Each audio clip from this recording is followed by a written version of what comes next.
आज हम कंजंक्शन को पढ़ेंगे। सबसे इम्पोर्टेंट टॉपिक, दो क्लॉज को जोड़ा जाता है। ये कंजंक्शन क्या है? जो दो वर्ड को जोड़ता है, या दो आपको फ्रेज को भी जोड़ सकता है, और दो सेंटेंस को जोड़ता है, या पार्ट ऑफ द सेंटेंस को भी जोड़ता है। तो कंजंक्शन, आप देखिए वर्ड कहाँ से बना है? कॉन्जॉइन, माने जोग करना।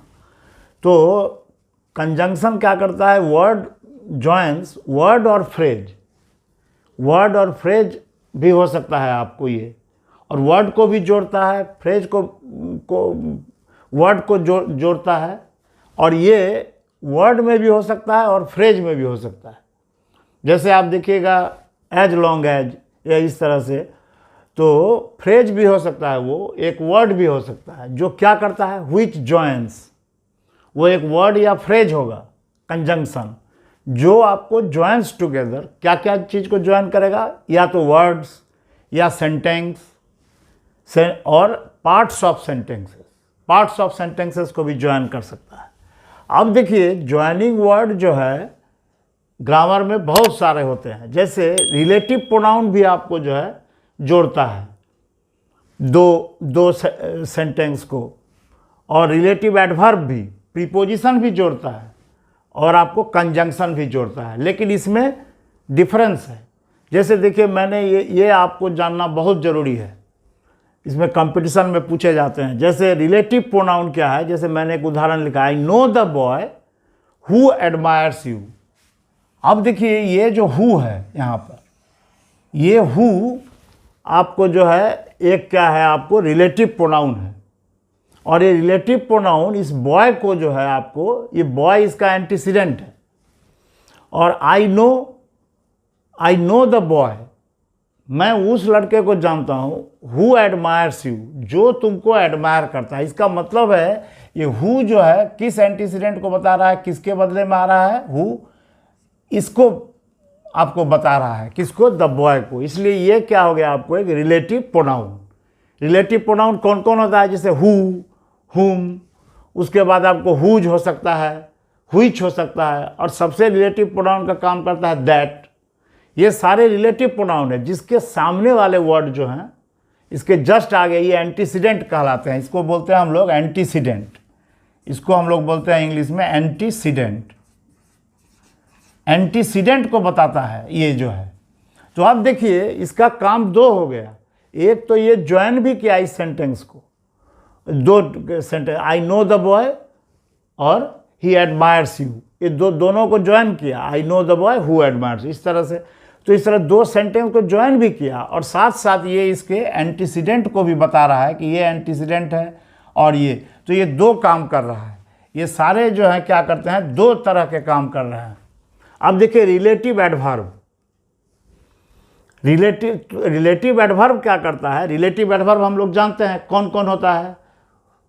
जैसे समय का जो है, टाइम का रिलेटिव एडवर्ब क्या होता है? समय का व्हेन, और प्लेस का क्या होता है? वेयर होता है, और रीजन का क्या होता है? कारण का व्हाई, और आपको मैनर का हाउ भी होता है।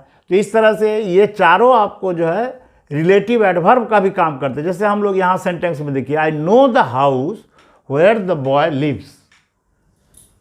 मैं उस हाउस को जानता हूँ जहाँ पर ये लड़का रहता है। इसका मतलब ये वेयर जो है आपको देखिए, ये कनेक्टर भी है, कनेक्ट भी कर रहा है। आई नो द हाउस और द बॉय लिव्स देयर। तो ये जो है वेयर जो है आपको यहाँ पर क्या क्या कर रहा है? हाउस को जो है यहाँ पर आपको क्या कर रहा है? इस वर्ब की विशेषता बता है। लिव्स कहाँ रहता है वो? तो उस प्लेस को मैं जानता हूँ, उस हाउस को, उस जगह को मैं, उस हाउस को जानता हूँ। तो इसका ये जो है सो लिव्स का ये क्या करता है? वेयर आपको लिव्स के बारे में कुछ बताता है। It modifies the verb. तो इसलिए ये रिलेटिव एडवर्ब है, लेकिन काम ये भी जोड़ने का कर रहा है। तो ये भी दो काम कर रहा है। एक तो ये वर्ब के बारे में बता रहा है, और ये रिलेटिव प्रोनाउन एंटीसीडेंट के बारे में बता रहा है, और ये जो है वर्ब के बारे में बता रहा है, और दोनों सेंटेंस को ज्वाइन भी कर रहा है। अब देखिए प्रीपोजिशन। प्रीपोजिशन हम लोग जानते हैं किस तरह का होता है, जैसे डायरेक्शन का होता है, प्लेस का होता है, मूवमेंट का होता है। जैसे कि इनटू मूवमेंट है कहीं पर, through, I went through the forest, he came into the room. इस तरह हम लोग का क्या होता है, टाइम का भी बोथ का टाइम का भी प्रीपोजिशन होता है और आपको डायरेक्शन बताता है, प्लेस बताता है। तो यहाँ देखिए और एक काम करता है, जैसे सी प्रीपोजिशन का, she was talking to preposition है, यहाँ पर देखिए मी आया। तो ये टॉकिंग के बाद ये टू जो है, इसके बाद ये जो आया आपको प्रीपोजिशन, ये क्या कर रहा है आपको देखिए, ये प्रीपोजिशन इसको जो है मी को जोड़ रहा है, लेकिन आपको जो है ये क्या कर रहा है, सेंटेंस के दूसरे से जोड़ भी रहा है, लेकिन ये क्या कर रहा है, इसको गवर्न भी कर रहा है। अब प्रीपोजिशन जो है गवर्न करता है अपने ऑब्जेक्ट को, और ये ऑब्जेक्टिव केस में होता है। देखिए मी यहाँ पर क्या है, आपको ऑब्जेक्टिव केस में है मी। यहाँ पर हम लोग नहीं कह सकते हैं जैसे ही वॉज टॉकिंग टू आई, जैसे ही सेड टू मी। तो यहाँ पर ये भी ज्वाइन करने का काम कर रहा है, कोई नाउन और प्रोनाउन को जो है ज्वाइन करता है सेंटेंस के किसी दूसरे वर्ड से, प्रीपोजिशन। लेकिन वो आपको डायरेक्शन बताता है, टाइम का हो सकता है, मूवमेंट का हो सकता है, किसी तरह का भी हो सकता है, फिर आपको डायरेक्शन भी बताता है, प्लेस का भी हो सकता है प्रीपोजिशन। इस तरह से वो भी ज्वाइन कर रहा है, लेकिन नाउन प्रोनाउन को, लेकिन वो क्या हो जा रहा है, दो काम कर रहा है। एक क्या कर रहा है, जिसको गवर्न कर रहा है जो नाउन या प्रोनाउन, वो ऑब्जेक्टिव केस में होता है, याद रखिएगा ये ऑब्जेक्टिव केस में होता है, ऑब्जेक्टिव केस में होता है। प्रीपोजिशन जिसको गवर्न करता है, प्रीपोजिशन जिसको गवर्न करता है आपको, तो जिस नाउन या प्रोनाउन को आपको जो है प्रीपोजिशन गवर्न करता है, वो किस केस में होता है, ऑब्जेक्टिव केस में मी होगा। इसीलिए हम लोग बोलते हैं he said to me, not I. अब देखिए कंजंक्शन और इस सबों में क्या डिफरेंस है। कंजंक्शन को देखिए आप, जैसे ही gave me a book and a pen, यहाँ एंड देखिए कंजंक्शन है, और कुछ काम नहीं किया, ये सिर्फ क्या किया, आपको बुक और पेन को जोड़ दिया। ये सिर्फ बुक और पेन को जोड़ दिया, दो वर्ड को जोड़ दिया। अब देखिए यहाँ पर she said that she would come. अब देखिए यहाँ पर देखिए, ये बहुत जानने वाली चीज़ है कि ये सबऑर्डिनेट क्लॉज है। जैसे यहाँ पर हम लोग देखते हैं, जैसे शी सेड, हाँ यहाँ पर यदि आपको ऐसा रहता कि शी विल कम, तो यहाँ पर हम जब इसको जोड़ते हैं जब इससे, तो यहाँ पर जो है दैट दे करके हम लोग क्या करते हैं, यहाँ पर शी के साथ विल हट करके अब क्या हो जाता है आपको, वुड। इसका मतलब ये सेड के अनुसार यहाँ पर ये विल हट करके क्या हो गया, आपको वुड हो गया। ये देखिए ये इस तरह से, जो she said that she would.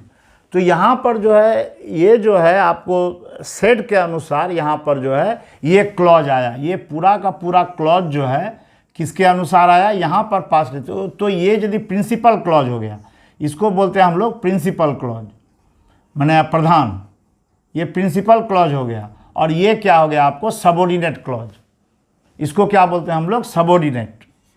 Subordinate इसलिए कि इस वर्ब देखिए यह पास्ट टेंस है, तो यहाँ भी विल वुड में बदल गया, तो ये क्या हो गया आपको, सबऑर्डिनेट। इसको हम लोग बोलते हैं सबऑर्डिनेट क्लॉज, या इसको हम लोग ऐसे भी बोलते हैं, डिपेंडेंट भी बोलते हैं, इसको हम लोग डिपेंडेंट भी बोलते हैं, डिपेंडेंट क्लॉज। क्या है कि इस पर डिपेंड है ये। यहाँ पर हम लोग नहीं बोल सकते थे कि she said that she will come, नहीं, विल नहीं होगा, कहा कि इस पर डिपेंड है। यहाँ पर जो पास्ट है, इसलिए यहाँ पर आपको ये सबऑर्डिनेट क्लॉज हो गया, इसलिए डिपेंडेंट क्लॉज हो गया। तो ये भी जानना बहुत जरूरी है। अब देखिए यहाँ पर ये दैट क्या हो गया आपको, इस तरह का सबऑर्डिनेटिंग कंजंक्शन हुआ, जो आपको इसको जोड़ा, सी सेड को और उसमें सी वुड कम को जोड़ दिया। अब देखिए यहाँ पर देखिए, राम सैंग एंड रीता डांस्ड। अब देखिए ये इक्वल रैंक का जो है ये सेंटेंस, और ये कोऑर्डिनेट, और ये कोऑर्डिनेटिंग कंजंक्शन है आपको एंड। तो राम सैंग, राम गाया, और रीता जो है डांस की, नाची। तो ये देखिए दोनों प्रिंसिपल क्लॉज है, दोनों क्लॉज से ये कोई डिपेंडेंट नहीं है किसी पर, ये दोनों ही आपको मेन क्लॉज है, उसको जो है ये एंड जोड़ दिया। तो ये दोनों ही जो है सेंटेंस इक्वल रैंक का है, ये याद रखिएगा। ये दोनों सेंटेंस जब इक्वल रैंक का होता है आपको, जब इक्वल रैंक का, तो हम लोग कोऑर्डिनेट कंजंक्शन का व्यवहार करते हैं और सेंटेंस को जोड़ते हैं। लेकिन जोड़ने के अलावा और कोई भी काम नहीं करता है कंजंक्शन। तो कंजंक्शन यहाँ पर देखिए सारा आपको दो दो काम किया, लेकिन कंजंक्शन आपको सिर्फ एक ही काम करता है, या तो सेंटेंस को जोड़ना, या पार्ट्स ऑफ सेंटेंस को जोड़ना, या आपको जो है कोई दो वर्ड को जोड़ना, जैसे बुक एंड पेन, इस तरह से। तो ये आप याद रखिएगा, इसमें डिफरेंस जो है, बहुत सारे प्रश्न पूछे जाते हैं कंपटीशन में, इनमें डिफरेंस। तो यहाँ पर जो है ये सारे दो तरीके का काम कर। रिलेटिव प्रोनाउन जो होता है, जो कनेक्टर, वो आपको एंटीसीडेंट को बताता है, उसके आगे रहता है, जितना उसके नज़दीक रहता है ये, वहीं पर आपको यहाँ लगेगा। आपको जो है this is the house that Jack built, this is the house that Jack built, that को वहीं लगाइएगा आप जहाँ पर वो जैक एंटीसीडेंट का काम कर रहा है। That is the house, house यहाँ पर एंटीसीडेंट है जो जैक ने बनवाया, दैट, तो दैट के पास आपको हाउस रहा। तो इस तरह से रिलेटिव प्रोनाउन जो है इस तरह से होता है। तो रिलेटिव एडवर्ब भी आपको जो है यहाँ पर ये हाउस के देखिए यहाँ पर रहा, और ये वर्ब को आपको मॉडिफाई कर रहा है, इसलिए ये रिलेटिव एडवर्ब है।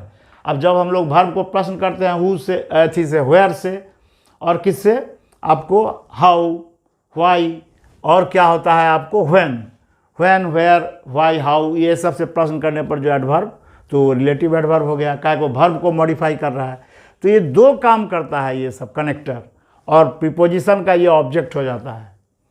तो इस तरह से अब देखिए यहाँ पर मैंने कुछ सेंटेंस लिखे हैं, एक ही वर्ड है, लेकिन वो आपको जो है देखिए तीन तरह से काम कर। He has not come since, अब जो है I have been reading since 5 AM, और यहाँ देखिए 4 years have passed since we met. अब देखिए यहाँ पर सिंस, अब देखिए यहाँ पर देखिए ही हैज नॉट कम सिंस। मैंने आपको बताया था कि लास्ट में जो व्यवहार हो रहा है जब सेंटेंस में, तो इसको गवर्न किसी को तो नहीं कर रहा है, ये कोई वर्ड यहाँ प्रोनाउन या नाउन नहीं है, तो ये क्या हो गया आपको, एडवर्ब हो गया, एडवर्ब की तरह काम कर रहा है। यहाँ देखिए I have been reading since 5 AM, point of time बता रहा है सिंस, ये क्या हुआ, प्रीपोजिशन हो गया। और यहाँ पर देखिए 4 years have passed since we met, अब देखिए ये एक आपको सेंटेंस हो गया, वी मेट, और यहाँ पर देखिए 4 years हैव पास्ड, ये जो है एक क्लॉज हो गया। तो इस दोनों को आपको जोड़ दिया सिंस, तो ये कंजंक्शन हो गया। तो अब देखिए एक ही सिंस जो है प्रीपोजिशन भी है, एडवर्ब भी है, और कंजंक्शन भी है। तो हम लोग को ये समझना होगा कि कहाँ क्या लग करके एक ही वर्ड तरह तरह का काम करता है। आप ये मत सोचिए कि सिंस सिर्फ जो है सो प्रीपोजिशन है, कुछ लोग ये ऐसा समझते हैं, ये गलत है। उसका कैसे, कहाँ, कब हम लोग किस तरह व्यवहार कर रहे हैं उसके ऊपर डिपेंड करता है उस सेंटेंस का एडवर्ब होना, या मान लीजिए कि एडजेक्टिव होना, या मान लीजिए कि आपको प्रीपोजिशन होना, या कंजंक्शन होना। फिर देखिए दूसरा भी एक उदाहरण और भी आपको देखिए, जैसे दे अराइव्ड सून आफ्टर, यहाँ देखिए आफ्टर को, ये आफ्टर तो किसी को गवर्न कर नहीं रहा है, ये एडवर्ब है जो सून आफ्टर। ये अराइव का क्या विशेषता बताया, वो कब आया, तो सून आफ्टर। और he has come, he has not come, come का विशेषता बता रहा है, ये मॉडिफाई कर रहा है सिंस, तो यहाँ एडवर्ब है। यहाँ भी देखिए ये एडवर्ब है, लेकिन ये देखिए she takes after her father, तो यहाँ पर जो है इसको गवर्न कर रहा है, ये हर फादर को जो है, ये जो है इसको गवर्न कर रहा है यहाँ पर आफ्टर। तो ये नाउन प्रोनाउन के साथ जोड़ रहा है, नाउन प्रोनाउन को जोड़ रहा है सेंटेंस के अन्य शब्दों से, तो वो ब्रिज का काम करता है एक तरह से। सेंटेंस में यदि प्रीपोजिशन ना हो तो सेंटेंस नहीं बनेगा आपको। She went to school after she had come, अब देखिए यहाँ शी वेंट टू स्कूल, वह स्कूल गई कब, आफ्टर ही हैड कम, जब वह आया था, तो वह जो है बाद में आया, ही हैड कम, ये एक सेंटेंस हो गया आपको। और यहाँ से देखिए शी वेंट टू स्कूल, ये एक सेंटेंस हो गया। आफ्टर जो है इसको जोड़ दिया, तो यहाँ आफ्टर आपको कंजंक्शन है, तो कंजंक्शन का भी काम कर रहा है आफ्टर। यहाँ पर आपको जो है किसका काम कर रहा है, जो प्रीपोजिशन का, और यहाँ पर आफ्टर जो है एडवर्ब का काम कर रहा है। तो एक ही वर्ड देखिए तीन तरह से काम कर रहा है। तो कंजंक्शन सिर्फ जो है, सिर्फ और सिर्फ सेंटेंस को, पार्ट्स ऑफ सेंटेंस को या वर्ड्स को जोड़ता है सिर्फ, और कोई काम नहीं करता है। यही जो है यहाँ पर। और सबऑर्डिनेट कंजंक्शन जो होता है वो डिपेंडेंट क्लॉज को जोड़ता है, जिसको हम लोग देखेंगे सबऑर्डिनेटिंग कंजंक्शन। और कोऑर्डिनेटिंग कंजंक्शन दो मेन क्लॉज को जोड़ता है जो कंपाउंड सेंटेंस बनाता है। ये कंपाउंड सेंटेंस बना, जैसे Ram sang and Sita danced, और ये क्या सेंटेंस बनाता है आपको? कॉम्प्लेक्स सेंटेंस बनाता है। तो सबऑर्डिनेटिंग कंजंक्शन जो है वो आपको कैसा सेंटेंस बनाता है आपको कि कॉम्प्लेक्स, और कोऑर्डिनेटिंग कंजंक्शन आपको कंपाउंड सेंटेंस बनाता है। ये भी याद रखिएगा। हम लोग इस पर अलग से अभी चर्चा करेंगे कि कौन कौन सबऑर्डिनेट कंजंक्शन है और कौन कौन कोऑर्डिनेटिंग कंजंक्शन।